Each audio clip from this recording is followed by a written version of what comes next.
2019 അവിടെ ജമാഅത്തെ ഇസ്ലാമി നിരോധിക്കപ്പെട്ടു. നിരോധിച്ച ശേഷം അവരുടെ പ്രധാനപ്പെട്ട നേതാക്കളൊക്കെ ജയിലിലൊക്കെയാണ്, കുറേ പേര് ജാമ്യത്തിലൊക്കെയാണ്.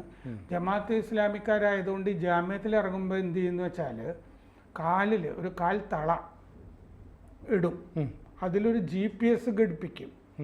ആ അത് എന്തിനാന്ന് വെച്ചാൽ ജാമ്യത്തിൽ ഇറങ്ങിയിട്ട് ഇവർ എവിടെയൊക്കെ പോകുന്നു, വല്ല പാകിസ്ഥാൻകാരെയോ ഭീകരന്മാരെയോ ഒക്കെ കാണുന്നുണ്ടോ, ഏതൊക്കെ സ്ഥലത്ത് പോകുന്നു എന്നുള്ളത് നിരീക്ഷിക്കാൻ വേണ്ടിയിട്ടാണ് അത് ചെയ്തുകൊണ്ടിരിക്കുന്നത്. ഇപ്പം ഇന്നലെ വ്യാഴാഴ്ച ഈ GPS ആംഗിലറ്റ് എന്ന് പറയും, GPS കാൽത്തള ഇങ്ങനെ കിട്ടുന്ന ഇവിടെ ചില ആനകൾക്കൊക്കെ GPS അതെ അവിടെയൊക്കെ ഭീകരന്മാർക്കാണിത്. കൂടുതൽ വാർത്തകളും വിശേഷങ്ങളും നിങ്ങളിലേക്ക് എത്താൻ ABC മലയാളം സബ്സ്ക്രൈബ് ചെയ്യുക, ബെൽബട്ടനും അമർത്തുക.